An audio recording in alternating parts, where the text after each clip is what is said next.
자, 아까 좀 전에 이제 여러분들 부처님의 이제 탄생부터 열반까지의 실제 이제 인도에서의 이제 남아있는 그 불교의 성지들을 우리가 영상으로 이렇게 쭉 봤는데, 사실은 이제 이 부처님의 생애는 여러분들이 부처님의 탄생부터 해서 또 출가, 다음에 수행과 성도와 그 다음에 교화, 그 다음에 마지막 열반에 이르는 그 전체의 내용들을 여러분들이 다 이렇게 이해를 좀 하셔야 됩니다. 하셔야지만 불교라는 종교를 여러분들이 제대로 알 수 있게 돼요. 그러니까 부처님을 우리가 정확하게 바로 이해하지 못하고 불교 공부를 한다는 것은 그죠? 앞뒤가 안 맞는 얘기입니다. 자, 먼저 교재를 조금 한번 보고 내용을 한번 진도를 나가도록 할게요. 자, 우리가 이제 자, 부처님이 무슨 뜻이냐, 그죠? 부처님, 불교에서의 부처님이라고 얘기를 할 때, 실질적으로 이제 불교는 많은 이제 부처님이 등장을 합니다. 저희가 이제 일반적으로 부처님, 그러니까 불교에서의 부처님 하면 누구를 지칭하느냐 했을 때 서가모니 부처님을 얘기하는 겁니다. 아시겠죠? 우리가 예를 들면 약사의 부처님도 있고 아미타 부처님도 있고 여러 부처님들이 우리가 이제 경전에서 등장을 하지만은 일반적으로 불교에서 부처님 하면 서가모니 부처님을 얘기한다. 이렇게 보시면 될 것 같아요. 자, 그래서 우리가 이제 보통 이제 이 한자로는 부처불자예요. 부처불자. 부처불자고 보통 우리가 이제 불타 한자로는 읽겠습니다. 불타. 그리고 이것을 이제 인도 또 영어적 표현으로 얘기하면 붓다가 되겠죠, 그죠? 여러분들 교재에도 나와 있듯이 붓다 이렇게 됩니다. 그다음에 붓다. 붓다. 그래서 우리가 이제 실질적으로 우리나라에서는 그냥 부처님 이렇게 하지만은 일반적으로 이제 우리가 외국이나 또 이제 그 영어적 표현으로는 그냥 붓다. 그래서 고타마 붓다 이렇게 고타마 붓다. 그래서 초기 경전 같은 데서는 보면 고타마 붓다 이런 이제 표현들이 나와요. 자, 우리가 이제 이 불타인데 그러면 이 한자로는 이 뜻이 있다 이 말이에요, 그죠? 그 뜻이 뭐냐면 깨달으신 분이다. 또 혹은 눈을 뜨신 분이다. 이런 표현들이 나와요. 그래서 부처님의 의미는 뭐냐? 깨달으신 분, 진리를 깨달으신 분. 또 이 세상의 이치를 안목이 열리신 눈을 뜨신 분. 이런 데 의미로서 그래서 이제 보통 각자라는 이 의미를 우리가 이제 여러분들이 잘 이해를 하고 계셔야겠죠.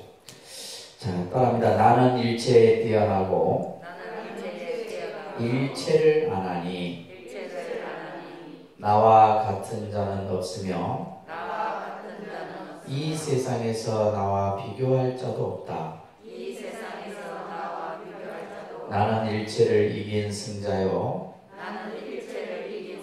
일체를 아는 지자입니다. 이 지금 짧은 요 세 구절이 어떻게 보면 우리가 불교에서의 부처님, 그 부처님은 어떤 분이냐라고 했을 때 부처님은 이와 같은 분이다라고 표현하는 가장 아주 정확한 표현입니다. 부처님은 어떤 분이에요? 일체에 뛰어나고 일체를 다 아는 분이다. 그래서 이제 우리가 다른 종교는 그들이 믿는 신을 표현할 때 늘 항상 뭐라 그래요? 전지전능하신 우리 아버지 하나님이라는 그 수식어를 항상 붙이죠, 그죠? 근데 우리는 그냥 서가모니 부처님, 아미타 부처님, 약사의 부처님, 이렇게 이제 부처님이라는, 그죠? 우리가 붓다, 부처님이라고 하는 이런 어떤 명칭만 사용하지만은 실제 그 부처님이라고 하는 용어 속에는 이와 같은 뜻들이 담겨 있다는 거예요. 그래서 일체에 뛰어나고 일체를 한다. 또 나와 같은 자 없으며 나와 비교할 자도 없다. 부처님을 어느 누구와 비교하겠어요, 그죠? 비교할 수 있는 대상이 없는 겁니다. 그만큼 뭐예요? 이 세상에서 가장 존귀하신 분이다. 가장 우리가 우러러봐야 될 분이다. 그러면서 나는 일체를 이긴 승자요. 일체를 이겼다라는 것은, 여기서 승자라는 것은 뭐예요? 자기 자신, 일체 모든 번뇌와 그리고 자기 자신을 이긴 승자다. 또 일체를 아는 지자다라는 것은 바로 부처님은 뭐예요? 이 세상의 모든 것을 다 아신 분이다. 자, 요 지금 이 표현이 우리가 이 부처님, 붓다라는 의미를 잘 드러내고 있습니다. 자바안경에는 또 다른 표현이 나오죠, 그죠? 아닙니다. 부처는 과거, 현재, 미래의 모든 것을 밝은 지혜로 하라. 닦아야 할 것은 이미 다 닦고 끊어야 할 것은 이미 끊었다. 그러므로 이름을 붙여라 한다. 우리가 불이라고 하는 이 부처 글자, 그죠? 불이라고 하는, 그래서 우리가 예를 들면 이 불자만 닿았을 때는 부처예요. 부처라는 뜻이고, 불타라고 했을 때는 뭐가 돼요? 부처님 이렇게 되는 거예요.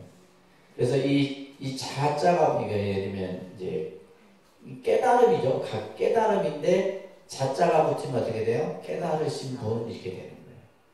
그래서 부처님을 우리는 진리를 깨달으신 분이다 이렇게 이제 표현하는데, 부처님은 과거, 현재, 미래, 그죠? 시간과 공간을 다 통틀어서 이 세상의 모든 것을 다 어떻게 했다? 다 밝은 지혜로 알았다. 세상의 모든 진리를 다 이미 알았다. 그렇기 때문에 이미 닦아야 할 것은 다 닦고 끊어야 할 것은 이미 완성되어졌다. 완성되신 분이다. 이미 모든 것을 갖추신 분이다. 이런 얘기예요. 그래서 우리가 부처님의 그 명호를 여러분들이 기본과정 때 배우셨죠. 그죠? 거기에 보면 세존이라는 용어, 무상사라는 용어, 그죠? 정변지라는 용어, 이런 용어들이 보면 전부 이런 뜻들을 다 표현하고 있는 거예요. 그래서 닦아야 할 것은 이미 다 닦고 끊어야 할 것은 이미 끊었다. 완성되어졌다. 그래서 우리가 불교에서의 부처님은 완성되신, 모든 것을 다 갖추신 분, 이런 의미로서도 설명을 합니다. 그래서 그 이름을 뭐라 한다? 부처님이다. 부처한다. 자, 그래서 이제 우리가 이 불교라는 종교를 여러분들이 뭐 교리를 공부하든 경전을 공부하든 그 이전에 뭐요? 우리가 이제 이 부처님이 어떤 분인가 라는 정도는, 예를 들면 우리가 이제 기독교 같은 경우는 뭐요? 그들이 믿는 신이 어떤 신이냐라고 했을 때 이 세상을 창조했다. 모든 것을 다 마음대로, 그죠? 전지전능하게 하시는 그런 신이다라고 그들이 이제 인지하듯이, 우리 불교 신자들은 바로 서가모니 부처님이 어떤 부처님이냐라고 했을 때 바로 이와 같은 생각들을 여러분들이 가지셔야 돼요. 그래야지만 뭐가 생겨요? 이런 어떤 부처님에 대한 위대성, 또 부처님에 대한 어떤 존엄성이 갖춰져야지만 내가 뭐가요? 예배의 대상이 되는 거예요. 예배의 대상이 되고, 내가 절을 한번 하더라도 내 마음속에 지극한 마음을 가지고 절을 할 수 있는 거예요. 그런 어떤 마음이 갖춰지기 위해서는 부처님에 대해서 여러분들이 잘 이해를 하셔야 됩니다. 자, 서가모니 부처님은 역사적 인물이죠. 그죠? 역사적 인물이라고 하는 것은, 이것은 뭐 어떤 불교라는 종교가 수천 년 전에 뭐 이렇게 가상으로 또 임의로 만들어진 인물이 아니다라는 거예요. 이제 역사적 인물임을 알 수 있는 것은 우리가 이제 아까도 얘기했듯이 아쇼카 왕의 석주라든지, 그죠? 역사적 사실이잖아요. 그런 것들을 통해서 이제 역사학자들이 서가모니 부처님은 BC 624년경에 인도에서 탄생을 하시고, 그런 쭉 이제 그런 기록들을 우리가 이제 만들어내는 거죠. 그 다음에 이제 서가모니 부처님은 불교라는 종교를 창시한 뭐가 되는 거예요? 교조가 되는 거예요. 그냥 교주라고도 합니다. 교주예요. 그래서 우리가 이제 예불 할 때 항상 사바교주, 시아본사, 서가모니볼 이렇게 하는 거죠. 그래서 이제 불교의 교주는 누구예요? 서가모니 부처님이에요. 불교라는 종교를 창시한 분이다. 그 이외에 이제 뭐 아미타 부처님이 계시고 비로자나 부처님이 계시고 약사리 부처님이 계시고 그것은 이제 여러분들이 나중에 이제 공부를 해가면서 이제 왜 그러한 부처님들이 등장을 하고 했는가를 우리가 알 수가 있는 거죠. 자, 그래서 부처님의 생애를 우리가 바로 이해하는 것, 이것이 바로 불교 공부의 시작이고 불자로서의 중요한 자세다.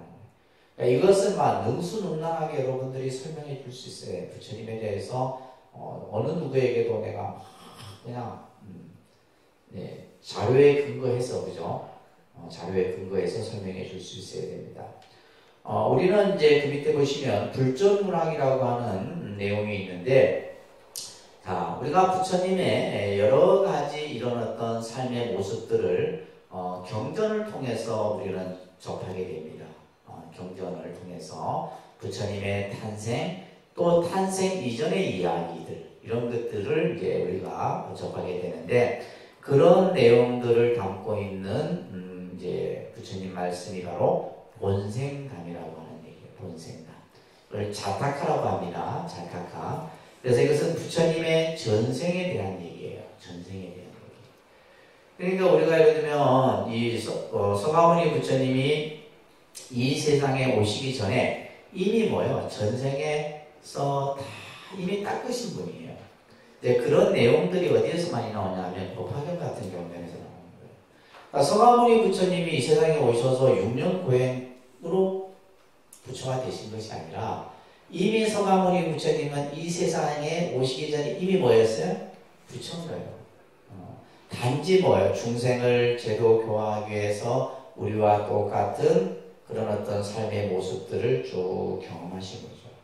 그래서 그러한 얘기들을 담고 있는 것이 바로 전생에 관한 그죠? 여러 가지 우화나 설화를 중심으로 설명되고 있는 것이 바로 본생담이고, 또 비유담이라고 하는 이런 내용들을 통해서 부처님에 대한 것들 이야기들을 살펴볼 수가 있어요. 자, 그 다음에 이제 우리가 앞에서 아까 영상에서도 정리했듯이 요거는 여러분들이 딱 외우셔야 돼요. 이거는 뭐 이해가 아니라 어떻게 돼요? 암기입니다. 암기. 자, 부처님의 탄생지는 어디예요? 룸비니 동산이에요. 룸비니 동산. 탄생지는 룸비니. 그 다음에 깨달음의 장소, 그러니까 성도지라고 하죠. 그죠? 부처님이 깨달음을 이룬 장소는 어디예요? 부다가야입니다. 부다가야. 부다가야입니다. 예를 들면 이제 뭐 시험을 나중에 여러분들이 뭐 포교사 시험을 보더라도 이런 문제들은 반드시 나옵니다.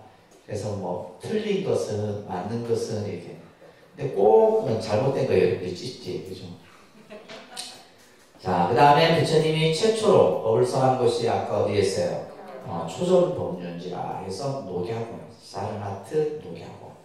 그래서 부처님이 탄생하신 곳, 그 다음에 깨달음을 이루신 곳, 그 다음에 부처님이 처음으로 법을 설하신 곳. 이곳을 이제 우리는 녹야곤이라고 하고, 그 다음에 이제 마지막 최후의 열반지, 그죠? 열반지가 쿠시나가라입니다. 쿠시나가라. 그럽니다. 룸비니, 부다가야, 녹야곤, 쿠시나가라. 왜냐면 이 용어들이 처음 듣는 이제 뭐 기본 과정 때 한번 들었어도 익숙하지가 않거든요. 그러니까 잘 안 나와 입에서. 그래서 자꾸 하셔야 됩니다. 그래서 부처님의 탄생지. 그러니까 이제 우리가 이렇게 책으로만 늘 듣다가 예전에는 뭐요?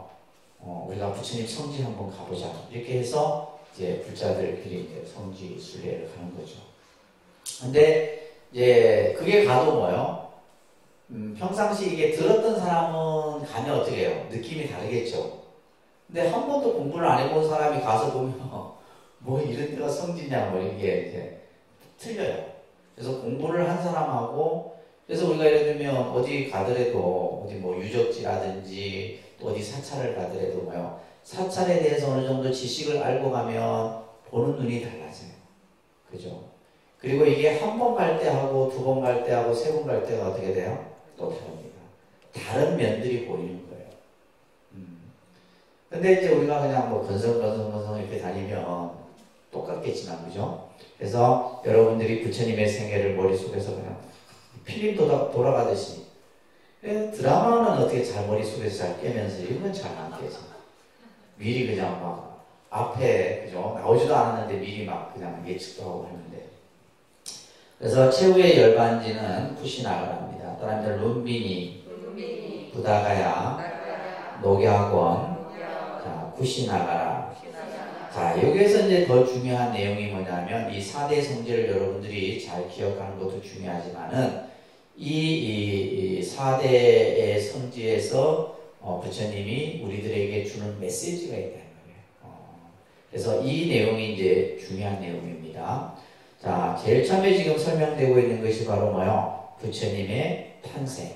부처님이 이 세상에 오신 의미가 뭐냐? 우리가 좀 있으면 이제 부처님 오신 날인데, 사실은 이 부처님 오신 날이면 여러분들이 항상 뭐 방송에서나 스님들, 그죠? 봉축법어에서나 항상 듣는 그 말씀이 바로 뭐예요? 부처님의 탄생계예요. 탄생계. 천상천하 유아독존 일체계고 아당암시다. 그러니까 천상천하 유아독존 일체계고 아당안지. 그죠?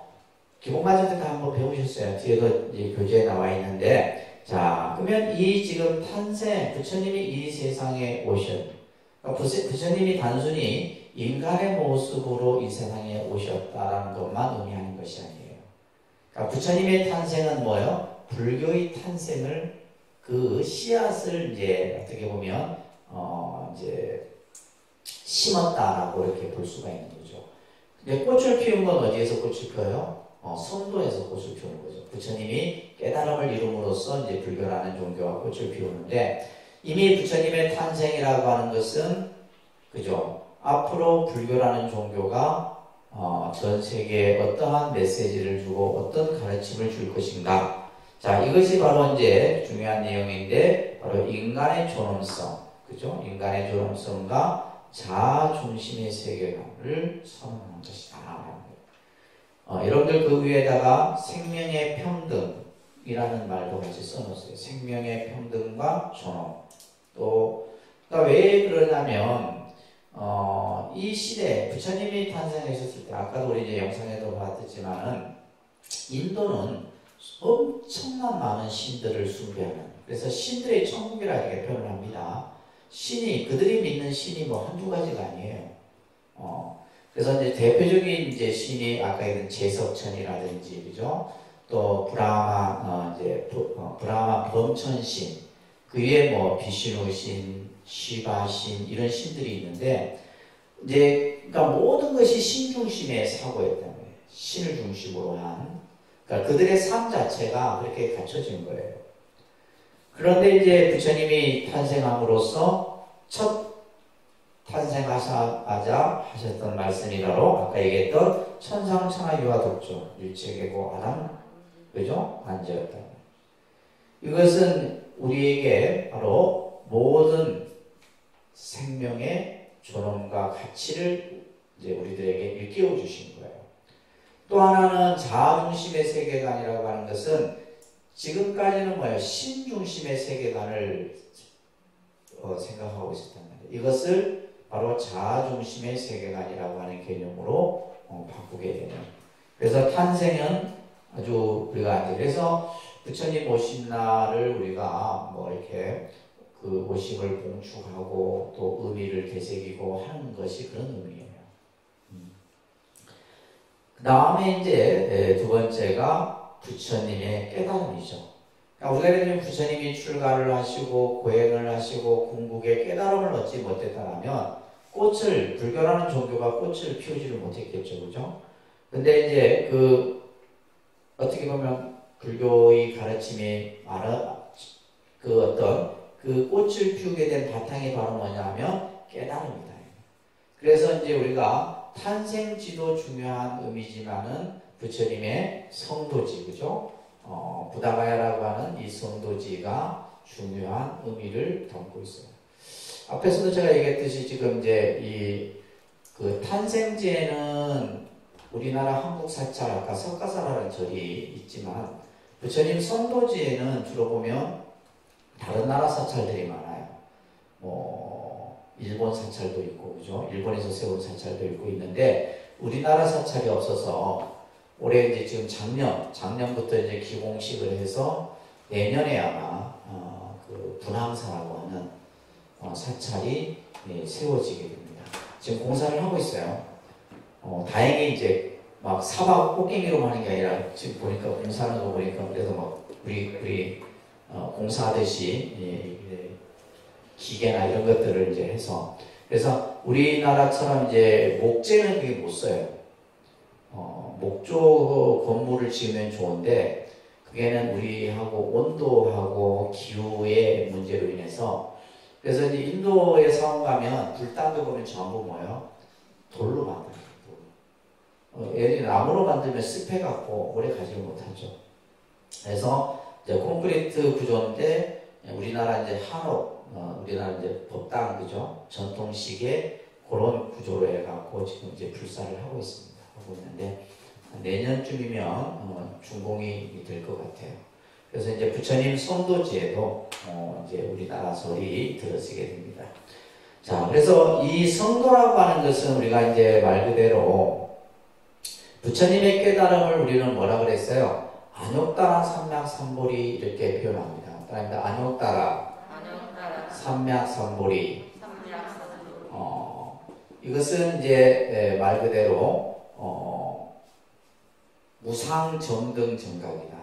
부처님의 가장 바른 깨달음을 우리가 의미하는데 이 깨달음이라고 하는 것은 우리 불교의 뭐예요? 궁극적 목적이다라는 거예요. 우리 불교의 목적은 뭐다? 깨달음이에요. 깨달음의 완성입니다. 깨달음의 완성이에요. 그래서 우리가 이제 불교를 공부하는 목적도 마찬가지고 스님들이 수행하는 그 목적도 마찬가지고 그걸 우리는 이제 그냥 하나의 단어로 얘기하면 성불이다 얘기를 하는 거예요. 뭐라 한다고요?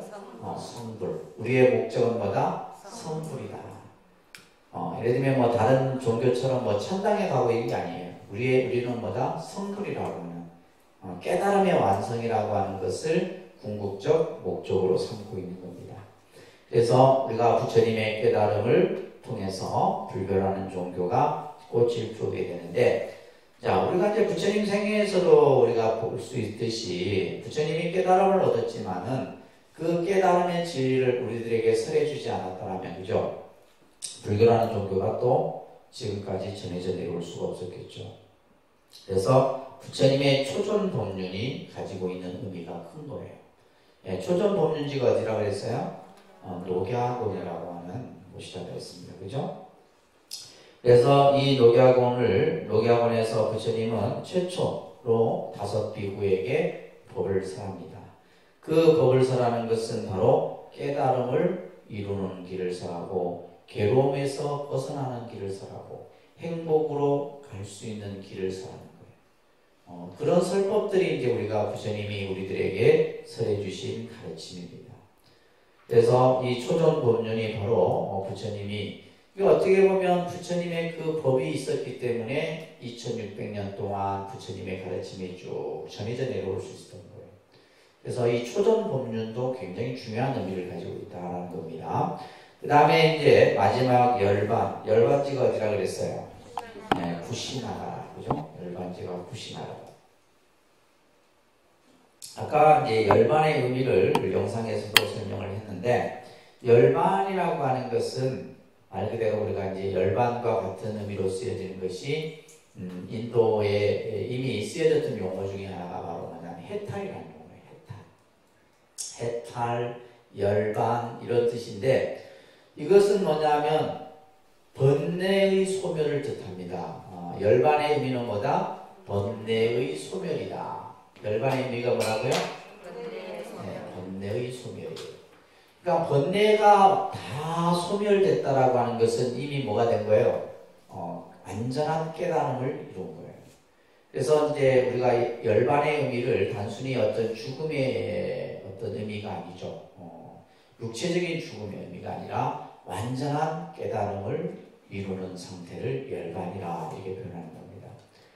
그래서 이 열반의 의미는 우리들에게 영원한 그죠? 행복의 그러한 길을 우리들에게 보여주신 거예요.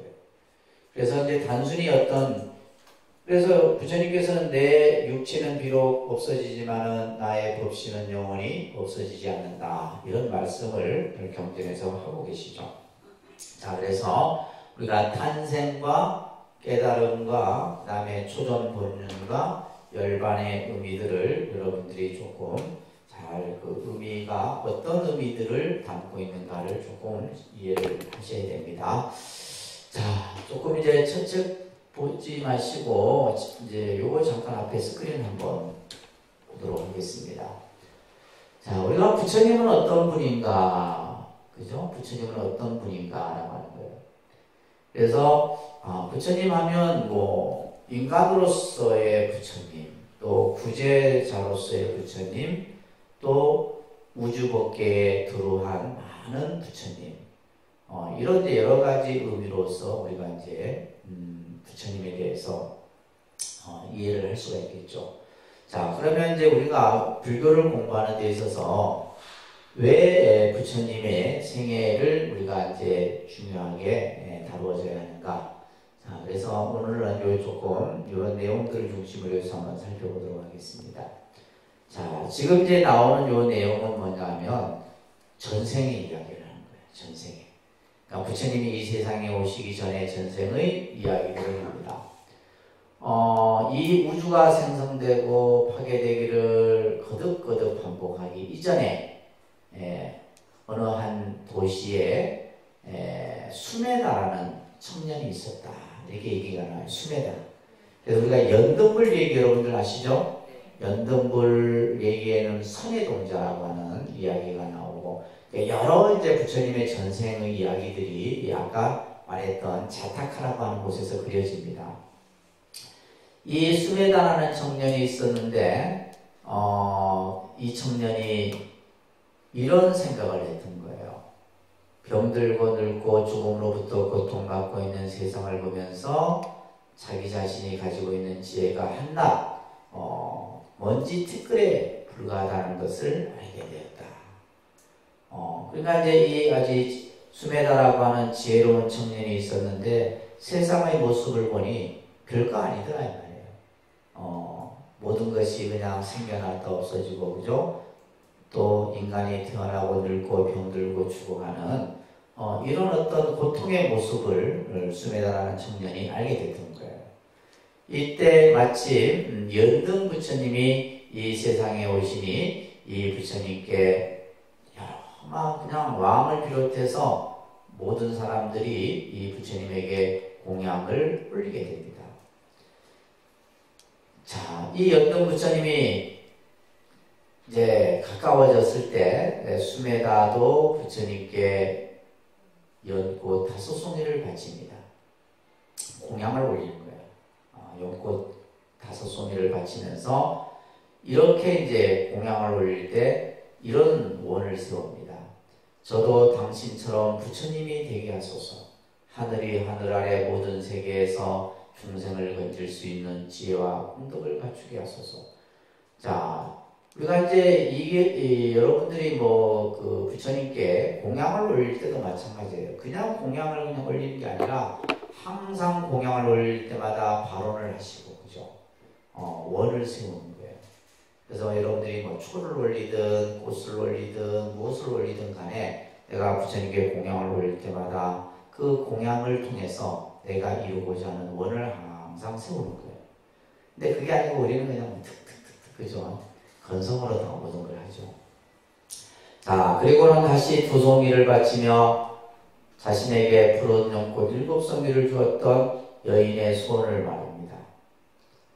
곱비라는 여인이 세세생생 저의 아내가 되게 하소서. 이런 또 소원을 말해요. 그때 이제 어떠한 일들이 벌어졌냐면 숨에다가 받친 5송이는 부처님 머리 위에 펼쳐주고 2송이는 연꽃 위에 들여졌다.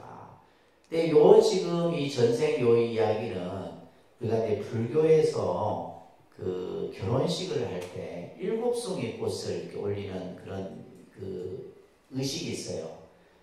불교에서 이제 결혼식을 할 때, 그 7송이의 개념이 여기서 나오는 겁니다. 요 전생사에서 나오게 돼요. 자, 그러면서 놀라지 말라. 그대는 과거생에 많은 지혜와 복덕을 쌓은 사람이다. 그대는 수없는 삶 동안에 슬픔에 잠긴 이들을 위로하고 고통에 울부짖는 이들을 돌보낸 사람이다. 그런 까닭에 지금과 같은 일이 일어났다. 그러니까 이제 5송이는 부처님 머리 위에서 떨어지고 2송이는 그죠? 그렇게 이제 어떤 아주 이적이 일어났다. 이때 수메다는 부처님 발 아래 머리를 조아려요. 그리고는 자신의 옷으로, 자, 이제 수메다가 부처님 앞에 이제 하는데 그때 마침 땅이 좀 질척거렸나 봐요. 그래서 자신의 옷으로 이제 땅을 덮고 머리를 풀어서 그 부처님이 지나가시는 길을, 그죠? 덮었다. 이렇게 나와요. 그러면서 이제 이렇게 얘기를 하죠. 이곳을 밟고 지나가소서 오직 부처님만이 그럴 수 있습니다. 여기 이제 그 사원에 있는 그 조각인데 이 조각의 이 내용을 지금 설명하고 있는 거예요. 여기 지금 청년이 그죠? 자기의 머리를 풀어서 부처님이 지나가도록 이렇게 이제 하고 있는 거예요. 자, 그러면서 백겁의 세월이 흐른 뒤 그대는 사바세계에서 샤카무니, 서가모니라 불릴 것이다. 이건 이제 우리가 이것을 뭐라 하냐면 숙이라고 해요. 숙이. 그러니까 예를 들면 내가 어떠한 공덕의 인연을 지어서 또한 서원을 세우고 그 서원의 결과로서 부처님이 뭘 내리는 거예요? 숙이를 내리는 거예요. 연등불숙이라고 합니다. 연등불숙이고 여러분들 법화경 보신 분들은 법화경 보면 전부 숙이에 대한 얘기예요. 다음 생에 어떤 부처가 될 것이다. 너는 다음 생에 어디에서 뭐가 될 것이다. 이런 얘기들. 이런 얘기들이 이제 많이 나옵니다. 그래서 이러한 나중에 너는 사바세계의 샤카문이라 불릴 것이다. 이렇게 이제 수기의 장면이 나오는 겁니다. 자, 이런 얘기들. 자, 여기에서 이제 우리가 보면 그 삼세불에 대한 얘기가 여기서 나오죠. 그죠? 여러분들 삼세불 배우셨잖아요. 그죠? 과거불 하면 이제 과거의 7 부처님인데, 이거는 지금 그 초기 경전에 나오는 원어대로 좀 실어놔서 조금 발음하기가 어렵는데, 따라합니다. 윗바시, 시키, 사부, 가쿠산다, 꼬나가마나, 가샤빠, 그래서 뭐 우리가 이제 비바시불, 시기불, 비사부불, 구류소불, 구나 뭐 이런 이제 그 표현인데 뭐 하여튼 과거에 부처님들이 이렇게 쭉 계셨고 현재불은 누구예요? 서가모니 부처님. 현재불은 서가모니 부처님이고 미래불은 미륵불이다라고 하는 것도 여러분들이 꼭 기억을 하셔야 돼요. 아까 숙이라는 말 했죠, 그죠? 숙이라는 뜻은 성불에 대한 약속이다. 성불에 대한 약속. 이 성불에 대한 약속이고 깨달음에 대한 확신과 언약이에요.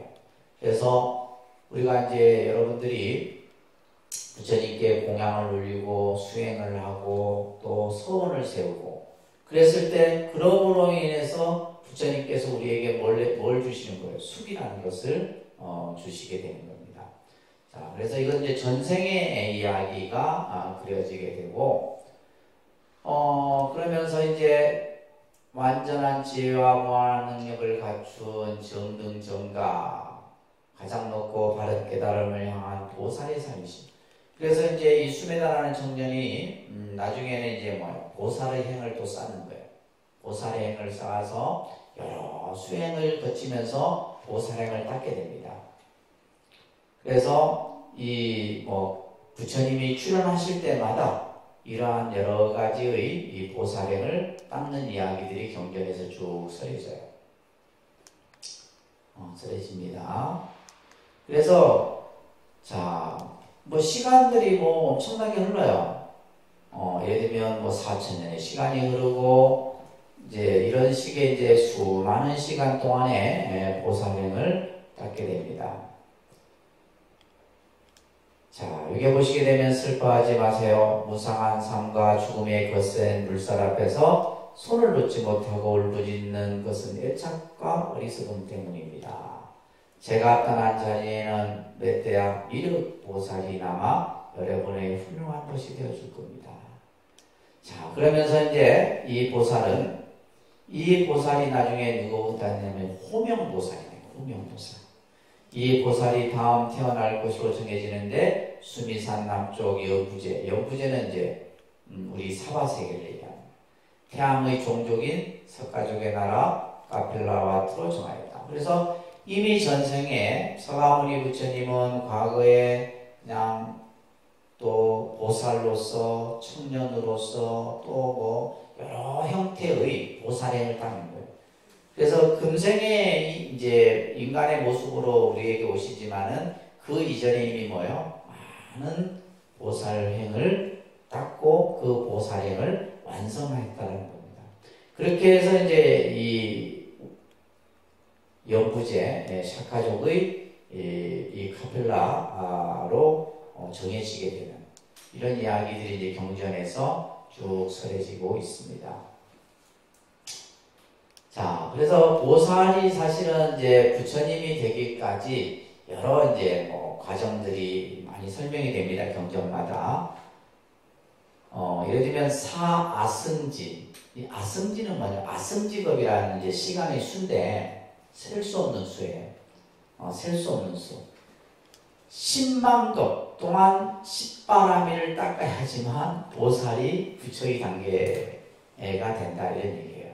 그래서 이제 뭐 이런 얘기들은 많은 경전에서 여러분들이 이제 공부를 하시면서 그래서 보살로서 그래서 우리가 보살도 보면 이제 이 화엄경 같은 데서는 10지 보살을 얘기하는데 초지, 2지, 3지, 4지, 5지, 6지, 8지 이제 9지 정도, 8지에서 9지 정도 되면 어떤 보살들이 있냐면 관세음 보살, 지장 보살 이런 보살들이에요.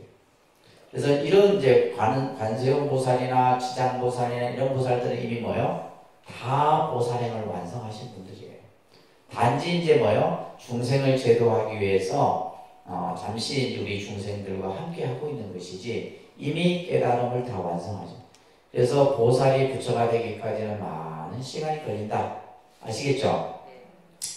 사승지 10만원 이건 안 해보셔도 됩니다. 그래서 보살로서 우리가 예를 들면 보살이 되기까지도 얼마나 또 많은 수행을 닦아야 된단 말이에요. 그래서 여러분들이 이제 보면 성문, 영각, 그죠? 보살, 삼성의 개념이 나중에 또 공부하시게 되는데 그래서 우리가 이제 이 부처님이 된다라고 하는 것은 그렇게 쉬운 것만은 아니다. 많은 그러한 행을 닦아서 이룰 수 있는 것이다라는 겁니다.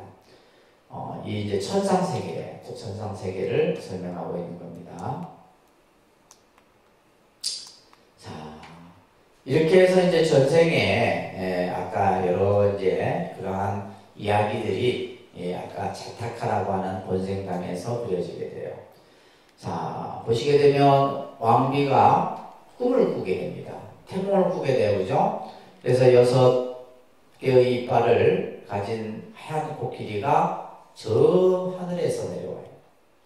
하늘에서 내려오는데 그 내려와서 왕비가 잠을 자고 있는 오른쪽 옆구리로 들어오는 꿈을 꾸게 돼요. 이게 이제 우리가 여러분들 교재 한번 보시면 교재에 보시면 첫 번째가 여러분 22페이지 보세요. 이게 바로 도솔레이상이에요. 도솔레이상. 이거 8개 그림 다 기억하셔야 됩니다. 첫 번째 장면이 뭐다고요? 도솔레이상이에요. 도솔천. 저 천상에서 이제 이 왕비의 오른쪽 옆구리로 들어오는 꿈을 꾸게 돼요. 자, 그러면서 이제 이 왕비가 상기를 느끼죠. 그죠? 상기를 느끼고 그러면서 이제 이 소식이 나라 전체로 퍼지게 됩니다. 그래서 이제 여러 이제 신하들이 왕에게 경하를 드리는 이런 내용들이 나옵니다. 나오고.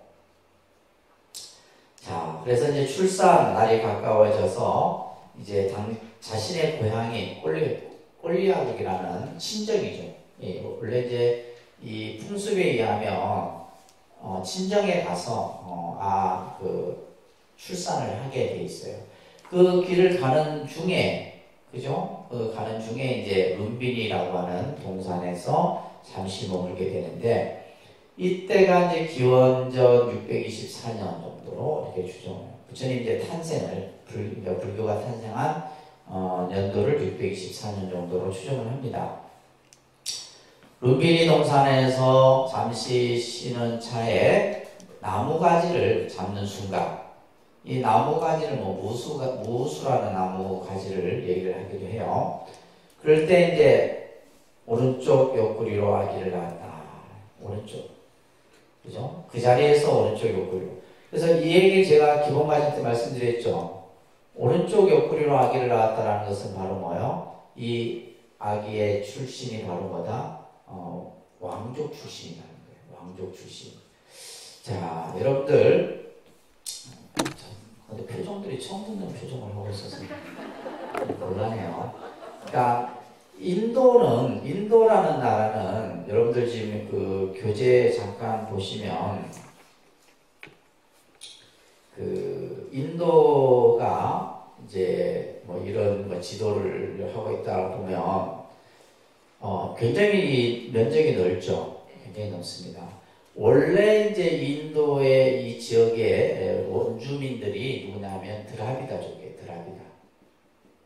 드라비다라고 하는 이제 종족이 원래 원주민이에요. 원주민이고 실제 이제 이 드라비다족을 이제 몰아내고 들어오는데 그 들어오는 족이 이제 아리아라고 하는 종족이에요. 아리안이라고 하는 종족입니다. 그래서 실제 이제 이 드라비다족을 몰아내고 아리안이라고 하는 이 종족이 인도를 이제 지배를 하게 되는데 이 아리안들은 태양이나 번개나 바람이나 물이나 이런 자연 현상을 신격화해요. 그러면서 신들을 숭배하고 이제 제사를 지내는 이런 이제 그래서 원래 이제 이 아리안이 유목 민족이었어요. 유목 민족들은 항상 이동을 하면서 남의 것을 빼앗고 하겠죠.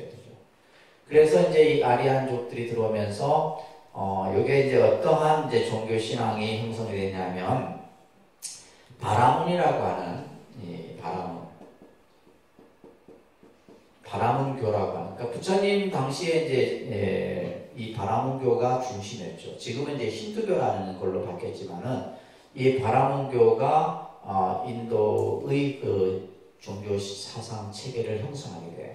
근데 이 아리안족들이 드라비다족을 이제 몰아내면서 그러니까 이 아리안족은 뭐냐면 이 세상을 누가 만들었냐라고 했을 때 아까 얘기했던 범천이라고 하는 신 이게 브라만이에요. 브라만 신이 이 세상을 창조했다라고 이제 얘기를 하는 거예요. 그러면서 이제 이 아리안이 이제 이 인도를 지배하면서 만들었던 것이 바로 뭐냐면 계급이에요. 계급. 그것을 여러분들이 이제 우리가 알고 있는 뭐예요? 카스트 제도라는 것을 만듭니다. 무슨 제도요? 카스트 제도. 카스트 제도라는 거는 신분 계급 제도죠. 그죠? 신분 계급 제도인데 그래서 이 카스트 제도는 제일 처음이 이제 브라만이에요. 브라만.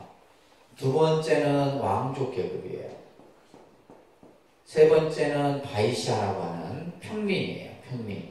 그다음에 바이샤, 브라만, 크샤트리아. 크샤트리아라고 이렇게 얘기하는데 이것을 이제 왕족 계급을 얘기합니다. 크샤트리아, 바이샤. 그 다음에 네 번째가 수드라입니다. 수드라. 이것을 사성계급이라고 그래요. 이거 외우셔야 됩니다. 시험에 나와요. 카스트 제도, 따라합니다. 브라마, 크샤트리아, 바이샤, 수드라. 그래서 요 계급을 이제 신분 제도를 만들어 버립니다. 그래서 최고의 이 브라만 이 계급은 뭐냐면 신을 제사를 지내는 제사장 계급이에요. 그래서 최고 위의 계급으로 듭니다. 그 다음에 이제 그죠 왕족 혹은 무사 계급들을 이제 두고 그 다음에 이제 평민 이제 바이샤 그 다음에 마지막 이제 수도라는 천민입니다. 천민 계급. 그래서 이 계급을 두어갖고 이제 이 인도를 지배하게 되는 거예요. 그래서 제일 처음에 했던 것은 모든 것은 누가 창조했다? 그죠? 범천, 브라만이라는 신이 이 세상을 창조했다라고 하는 창조서를 바탕으로 해서 신분 제도를 통해 갖고 통제를 하는 거예요. 그래서 이제 이 인도인들은 지금도 마찬가지예요. 브라만 계급은 범천의 머리에서 탄생을 하고 왕족 크샤트리아는 신의 옆구리에서 탄생을 하고 그 다음에 평민인 바이샤는 신의 무릎에서 탄생을 하고 그 다음에 수드라는 발바닥 신의 발바닥에서 탄생한다라고 하는 인도의 그런 어떤 설화를 근거로 하고 있는 거예요. 신화죠, 신화, 그죠? 인도의 신화의 그러한 그래서 왕비의 오른쪽 옆구리로 탄생했다라고 하는 이 부분은 이러한 이제 배경을 가지고 있는 겁니다. 아시겠죠? 자, 그러면서 이제 이 왕자가 출산을 하게 되죠. 태어나게 됩니다. 자, 그러면서 태어난 아기가 오른손으로 하늘을 가리키고 또 동서남북 사방으로 7걸음을 걸으면서 하늘이 하늘 아래 내 오직 존귀하니 온갖 괴로움에 휩싸인 삼계 내 마땅히 안온하게 하리라. 우리 앞에서도 했듯이 이 탄생계라고 하는 건데 이 탄생계는 뭐냐면 앞으로 불교라는 이 종교가 가지고 있는 그 출발의 어떤 의미를 담고 있는 거예요. 그러니까 불교라는 종교는 이것을 궁극적인 목적으로 삼는다는 거예요.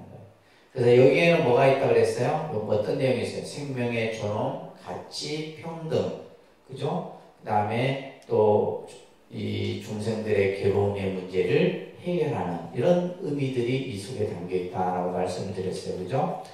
그러면서 자 보세요. 아기가 걸음을 옮길 때마다 걸을 때마다 그래서 연꽃이 피어오르고 이런 것들은 그냥 우리가 단순히 말도 안 되는 소리를 이렇게 받아들이면 안 된댔어요. 그죠? 지금부터 보면서 거룩하다 생각해야지 아무 감정도 없이 이러면 곤란합니다. 연꽃이 막 땅에서 솟아오르고 그래요. 그러니까 얼마나 이 위대한 분의 위대한 성자의 탄생을 이렇게 묘사하는 거냐 말이에요. 그죠? 또한 사방에서 천신들이 지켜보는 가운데 9마리 용이 그죠? 아기 부처를 목욕을 시켜요. 그러니까 이런 이제 개념이 우리가 이제 부처님 오신 날 관욕을 하는 의미가 이제 거기서 나오는 거예요. 아기 부처님에게 물을 뿌려서 정수리에 물을 뿌려서 목욕시키는 의미가 이런 이제 설화를 바탕으로 해서 이거는 하나의 어떻게 보면 정말 위대한 성자의 탄생을 아주 극대화 묘사해 놓은 거죠. 그러면서 하늘에는 꽃비가 쏟아지고 아기의 피부는 황금빛으로 봅니다. 이런 이제 아주 묘사들이 경전에서 이제 쓰여지고 있는 겁니다. 자, 그러면서 왕과 여러 대신들이 룸비니 동산에 도착을 해서 왕자의 이름을 시달타. 시달타의 의미는 모든 것이 성취된다 이런 뜻을 가지고 있습니다. 그러면서 나의 아들이 세상의 주인이 되게 하리라. 그리고는 이제 왕비는 7일 만에 돌아가시죠. 죽음을 맞이해서 도리천으로 올라가시게 돼요. 그래서 아까 우리 봤죠? 부처님이 이제 되시고 나서 어머니를 위해서 도리천, 천상세계에 올라가서 설법을 하고 내려오는 이게 다 이렇게 연관이 되어 있는 겁니다. 도리천 천상으로 올라가셨대요. 그래서 마하파자파티 이제 이 동생인데 이 동생이 마야 왕비의 동생입니다. 이 왕자를 키우게 되죠. 그러면서 이제 이 왕이 왕자를 품고 성으로 돌아왔을 때 그 성 안에 모셔놓았던 여러 신들의 상들이 전부 꼬꾸라졌다. 이런 표현들이 이제 또 써해지고 있어요. 그러면서 놀라지 마소서 신상이 스스로 아래로 내려온 걸 보면 왕자님은 분명 신들보다 높은 덕을 지니신 분입니다. 그러니까 예를 들면 이제 아까도 우리가 봤듯이 제석천이나 그죠? 바람은 신이 부처님을 호위하고 이런 장면들이 나오는 것은 불교라는 종교는 뭐예요? 신 위에 있는 종교다. 신 위에 있는 위대한 분의 가르침이다 라고 이렇게 이해를 하시면 돼요. 그래서 우리가 이제 이 흰 코끼리는 이제 우리가 불교에서 상징하는 코끼리입니다. 그죠? 코끼리고 아까 얘기했던 이제 관용의식의 유래가 이제 9마리 용이 그죠? 아기 부처님의 탄생을 장엄하기 위해서 나타난 것을 위해서 그런 이제 이야기들이 여기서 그려집니다. 자, 탄생계 우리 아까 말씀드렸어요, 그죠? 7걸음을 걷는 것은 윤회를 벗어나는 의미를 가지고 있고, 그 다음에 모든 생명의 존엄성을 천명한 거고, 그러면서 중생들을 고통에서 구제하고자 하는 이러한 의미들이 이 탄생계 속에 담겨 있다라고 우리가 볼 수가 있습니다. 자, 우리가 이제 부처님을 몇 가지 의미로서 우리가 볼 수가 있는데, 인간으로서의 부처님. 그죠? 인류 역사상 우리에게 오신 부처님이죠. 그죠?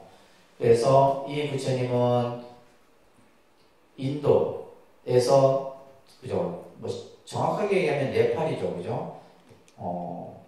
룸비니에서 탄생하여 태어나서 출가하여 깨달음을 이룬 부처님. 또한 교화를 하시다가 80의 새로 열반에 드신 부처님은 인간으로서의 부처님이에요. 그래서 우리들에게 똑같이 부처님도 늙고 병들고 죽어가는 모습을 우리에게 보여주신 거예요. 이것은 인간으로서의 부처님입니다. 그 다음에 구제자로서의 부처님이 있는데 이 부처님은 영원한 진리의 세계로, 그래서 여기서의 부처님은 바로 뭐냐면 법신부를 얘기하는 거예요. 그래서 부처님은 언제나 진리와 함께하고 또 지혜와 자비로서 깨달음과 해탈의 손길을 우리에게 보내고 계십니다. 그 다음에 무량한 생명. 그러니까 부처님의 수명은 한량이 없어요. 또 부처님이 가지고 계신 지혜의 광명을 우리들에게 보여줌으로써 바로 구제자로서의 부처님의 모습을 가지고 있다는 겁니다. 그래서 서가모니 부처님은 중생 구제를 위해서 이 땅에 화연하신 화신불이다. 그래서 서가모니 부처님은 화신불이라고 얘기합니다. 그죠? 그러면서 이 서가모니 부처님을 통해서 우리는 뭐요? 누구나가 부처가 될 수 있다라는 가르침을 받게 된 거죠. 누구나가 다 부처가 될 수 있는 성품을 가지고 있고, 누구나가 수행을 해서 누구나가 다 깨달음을 얻을 수 있다.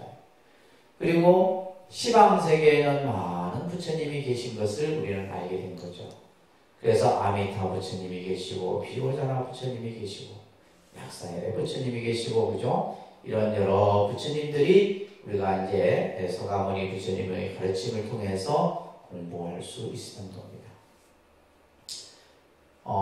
그래서 이제 우리가 부처님이 이게 인도 지도인데, 인도, 이게 겐지스 강이고, 그죠? 실제 이 인도가 원체 넓어서, 이 겐지스 강이고, 여기는 이제 인더스 강.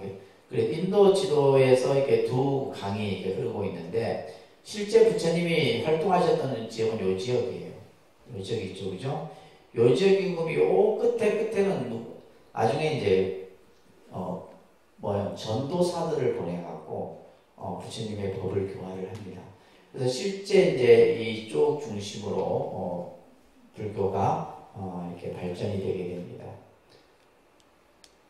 당시 이제, 보면, 바라문 계급, 그 다음에 왕족 세력이 강화되고, 여러 이제 자유사상가, 쉽게 말해서 이제 수행자들이, 나중에 배우시겠지만, 육사외도라든지, 이런 여러 사상가들이 등장을 하게 되죠. 여기 보시게 되면, 이제 아까 겐지스 강이라는 강이 있고, 그죠? 카트만두, 룸비니, 요게가 지금 네팔입니다. 네팔인데 지금은 이제 이렇게 같이 되어 있는데, 그래서 주로 이제 아까 우리 봤던 나란다 대학 있죠? 요거는 라자가 왕사성입니다. 왕사성이고, 여기는 부다가야이고,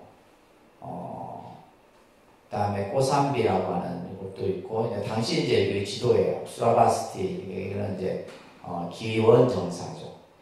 기원정사하고 왕사성하 요 두 중심으로 해서 부처님의 교화가 이루어집니다. 그리고 마지막에 이제 부처님이 열반하실 때가 구시나가라, 그죠? 구시나라. 그다음에 이제 초전 법륜이 바로 사르나트죠.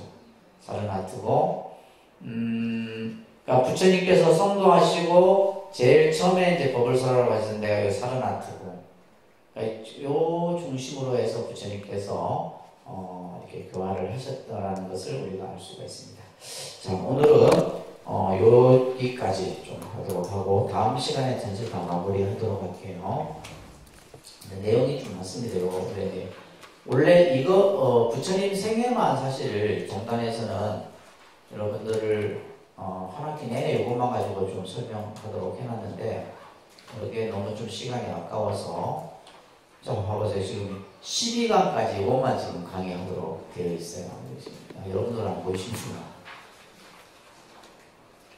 이렇게 되어 있습니다.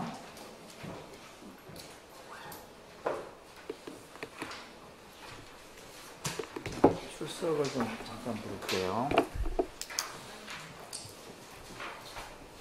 공덕계, 자강아, 성정애, 무상애, 자한심, 보은애, 만월심, 무해야, 고명주, 회월심, 수경아, 법화심, 수련아, 법련아, 자한심, 덕성아, 지혜인, 자강월, 보경아, 법강아, 고명아. 자, 그리고 잠시 사진 촬영을 좀 해야 돼요. 사진 촬영.